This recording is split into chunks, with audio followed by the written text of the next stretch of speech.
So here's been my the issue that's been confounding me lately. You know, I bought everything. I bought the props. I got the engines. I mean, this is all long ago that I bought all this stuff. And I was following his name's Yellowbones69 on his build, which was essentially, it was a nice thing to go off of to get this drone build. It helped me a lot because I've never done this before. But anyhow, I picked up these AX 4008 QKV620 motors, and you know, being that I didn't know much about it, I'm pretty much a new entrant into the hobby. I didn't know a whole lot about these, you know, about the different engine types. So like I said, his site really helped me a lot in putting this drone together and getting it sorted. But come to find out, see these sleeves here, this is a 5mm sleeve and this is a 6mm sleeve. So if you take these off here, you've got a little collar down here in which you would put your, if you had a traditional prop with a round hub, the circular hub, and that's it, you'd be fine with that. But my issue is I picked up these props with, these are known as T series. I don't know why, but there's like 3 holes, and if you pull this collar off, or collet off, this leaves me with 4 holes, which, you know, I don't know what to do with there. They're threaded. It's a long stem motor, and I tried inquiring how he mounted those props onto this engine, because I had the whole list of parts that he'd used to put this together.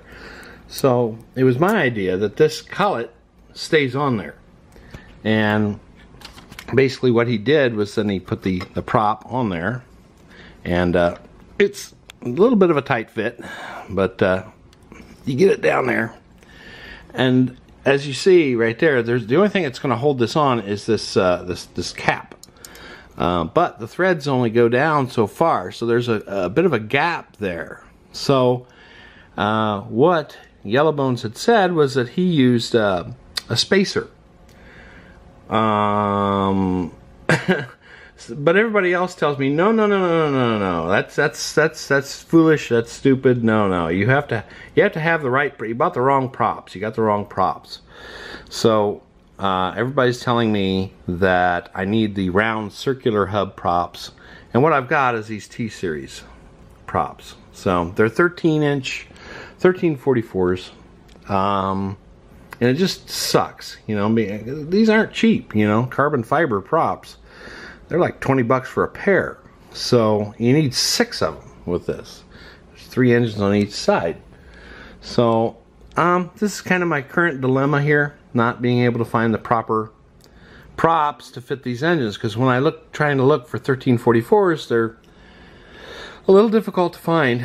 And then you have to have the proper dimensions, because like I said, you can use the 5 and the 6 sleeves for the diameter of the hole, but then you've also got to consider the depth, which, you know, some are 7.5 and I think others are 8mm thickness on that central hub. But I don't know what to do. I don't know if I actually, because I mean, he's flown his drone. I mean, the last thing you want to happen is that the blade would slip. You know, it would slip on the engine, because that would be pretty much catastrophic. It would go down at that point. But I mean, would it actually slip if you had a spacer in there dialed down with these caps? So I don't know if it would slip, but I mean, because how do you actually secure the you know, the other type, the traditional? And it gets dialed down, it gets secured down. And whether you have a spacer in there or not really shouldn't matter. I mean, because really what's going to hold this in place is, I mean, granted, there's no teeth on here on the top. So even if you had a spacer on there, that's not going to matter. I don't know if I can get this blade back off one-handed. Oh! Oh, that's tight, which is a good thing. There. But you'll see there's teeth on that collet. I don't think I can get the focus any better on that.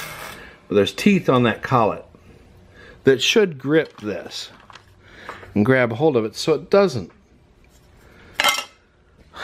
But I don't know. I don't know. I don't have a crystal ball. I don't know what's proper on these. So I just don't know. I'm really thoroughly confused. Whether it's better to go left or go right. I suppose it'd be safer to go with what you're supposed to do rather than ad hocing it like the guy I went off of to build this did. So I don't know. Anyhow, that's my quandary. That's my problem. That's kind of where I'm stuck at right now. The next area I'm going to be stuck at here shortly is getting these lights plugged in.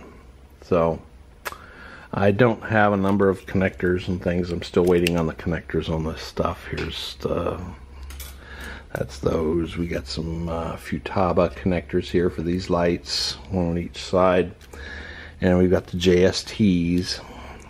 So just gotta get that all hooked up correctly. This is our main or auxiliary battery that's going to be juicing the lights. It's a 12. It's like practically 12 volts, 11.1, and I'm going to need to step down that voltage because some of these lights only use, like these navigation lights, I think use 3 volts. Well, you can go up to 5, so I'm going to have a step down. So for some of them and other portions of it, I could use 12.